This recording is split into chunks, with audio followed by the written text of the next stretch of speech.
D'une religion à l'autre, le représentant en France du patriarcat de Moscou est en Martinique. Une visite épiscopale de près d'une semaine. Hier, c'est lui, évêque du diocèse de Chersonèse, qui célébrait la liturgie à l'église de Clairières à Fort-de-France. Un moment important pour les orthodoxes de Martinique, d'autant plus que cette église, Saint-Gabriel-Archange, est la première église orthodoxe de la Caraïbe française sous l'autorité de Moscou.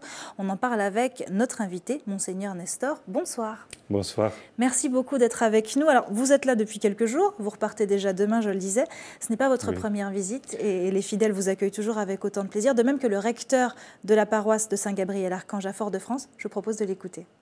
Notre église, ici Saint-Gabriel, est de plus en plus fréquentée.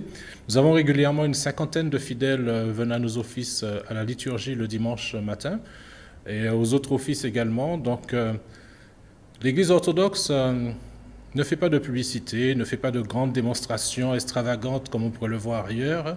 Nous restons très, très discrets et les gens viennent par désir, par curiosité, et ils y restent parce que ça leur plaît, qu'ils s'y sentent bien. Monseigneur Nestor, ça fait la deuxième fois qu'il vient à la Martinique. Il se considère ici comme en famille. Il apprécie beaucoup notre pays, notre culture, aussi bien gastronomique, etc. Le pays, lorsqu'il vient ici, c'est surtout pour se détendre, se reposer. Et puis évidemment, cette rencontre qui est toujours très très chaleureuse, très très conviviale, très très sincère avec nos fidèles et lui-même avec nous ici. Alors, il disait que l'Église orthodoxe est discrète. C'est vrai que finalement, on connaît très peu l'orthodoxie en Martinique. Beaucoup de personnes ici sont de confession catholique. Quelle est la différence fondamentale entre la foi catholique et la foi orthodoxe? Vous savez, il n'y en a pas énormément. Il faut toujours se rappeler que quand même l'Église catholique et l'Église orthodoxe, c'est la même Église jusqu'au XIe siècle. Il n'y avait pas aucune différence jusqu'au XIe siècle. Et c'est l'Église indivisée qui était pendant ce temps-là.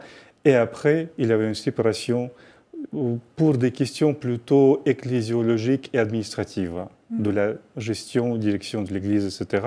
C'est-à-dire l'Église orthodoxe n'a pas reçu cette vision de l'Église pyramidale, qui est comme très centrée, qui est voilà, la vision de l'Église catholique.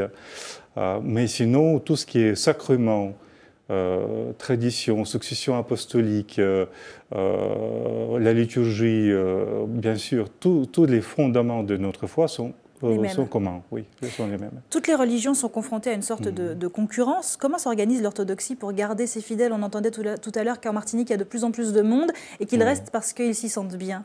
Comment vous faites pour garder les fidèles et pour qu'ils s'y sentent bien? Vous savez, l'Église orthodoxe quand même a énormément souffert pendant son histoire. Tous les grands foyers, comme par exemple la Grèce ou d'autres pays de l'Europe de l'Est, ils étaient sous l'emprise de l'Empire ottoman à un moment donné. La Russie, c'est un peu différent, mais la Russie a connu le communisme pendant 70 ans, l'époque de l'athéisme officiel. Et l'Église orthodoxe était vraiment souvent très oppressée, mais peut-être ça l'a rendue plus résistante. Et c'est une Église qui garde la tradition, qui n'est pas conformiste, et qui est quand même, jusqu'à ce moment en tout cas, vraiment n'a pas connu la crise ni de la vocation, ni de, si vous voulez, comment dire, on ne perd pas nos fidèles. Au contraire, il y a de plus en plus de fidèles dans nos églises, ce qui nous réjouit beaucoup. Cela ne veut pas dire qu'on ne connaîtra pas la crise aussi, peut-être très bientôt. Mais pour le moment, tout va bien. Pour le moment, oui, c'est un peu, oui, c'est à l'envers. C'est-à-dire, on se regroupe et il y a de nouveaux fidèles. Et c'est une église qui, quand même, se développe. Voilà. Vu d'ici, en Martinique, on ne se rend pas forcément compte de ce que représente votre religion dans le monde. Quelle est sa place vis-à-vis des autres grandes religions monothéistes? Oui, c'est une troisième grande famille du christianisme, après l'Église catholique et l'Église protestante. L'Église orthodoxe représente à peu près 350 millions de fidèles, plus ou moins. Il y a 15 églises locales orthodoxes. Bon, je peux citer des pays qui sont majoritairement orthodoxes, comme la Grèce, la Russie, la Bulgarie, Roumanie, Serbie, d'autres pays de l'Est aussi, la Géorgie, quelques-uns. Voilà. Et quand même, il y en a pas mal aussi aux États-Unis, dans l'Amérique latine, avec l'immigration syro-palestinienne etc. C'est quand même une religion qui est répandue en Afrique aussi, dans le monde entier.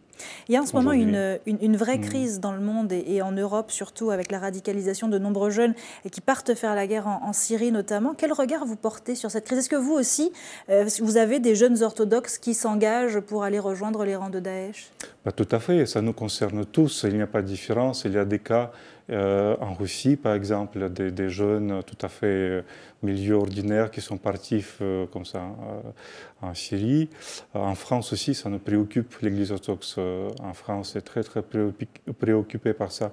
On partage cette inquiétude et on cherche aussi comment on peut préserver les jeunes, surtout, voilà, peut-être en ouvrant justement les racines de leur propre culture, de leur propre civilisation. D'autant que vous avez aussi beaucoup d'orthodoxes en Syrie.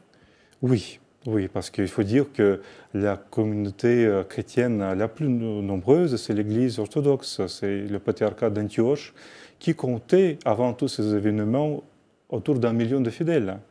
Maintenant, il ne reste que très peu. Mais tout ça s'est passé devant nos yeux. Voilà. Et l'Église russe, surtout le patriarcat de Moscou, a des liens de proximité avec cette église-là. On beaucoup aidé, même à l'époque impériale, etc. On soutenait cette église des orthodoxes, des arabes orthodoxes. Et aujourd'hui aussi, ils sont très proches à nous. Et ça fait partie de notre politique extérieure, c'est-à-dire les chrétiens d'Orient, comment on peut les soutenir, les protéger, les défendre. Parce que si on les perd, ça sera vraiment quelque chose qu'on ne peut pas remplacer. Retour en Martinique rapidement, vous entendez faire des... Alors vous avez passé 5 jours ici, c'est toujours l'occasion de rencontrer les fidèles de Martinique aussi, qui sont, on le disait, de plus en plus nombreux. Vous entendez peut-être développer quelque chose de particulier en Martinique? Est-ce qu'il y a des projets prévus pour l'Église en Martinique? Vous savez, c'est une petite communauté assez éloignée, mais en même temps très proche, parce qu'on apprécie énormément la ferveur des gens. Ils sont très sérieux, ils sont vraiment dévoués, et on n'a pas de grands projets, mais on essaie de travailler sur la qualité de la vie paroissiale, c'est-à-dire de faire des stages, des chants, d'iconographie, de faire des échanges, peut-être de faire venir les gens ici de la métropole de France, parce qu'en France, l'Église orthodoxe est très développée, très connue. Voilà, faire aussi des pèlerinages, on a fait déjà, c'est-à-dire il y a des Martiniquais qui sont allés jusqu'à Saint-Pétersbourg. Voilà.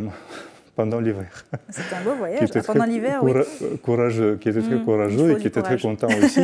Voilà. Et on essaie comme ça de tisser ces liens spirituels et aussi des liens d'échange et de soutien comme ça, parce que bien sûr que cette petite communauté est encore jeune, il faut qu'on s'occupe comme ça, qu'on les aide. Merci beaucoup, Monseigneur Nestor, d'avoir été avec nous ce soir. Je vous souhaite donc un bon retour chez vous. Merci et à vous. Une bonne fin de séjour chez nous. Merci. Retour à l'Église catholique, mais celle de Schœlcher, où avait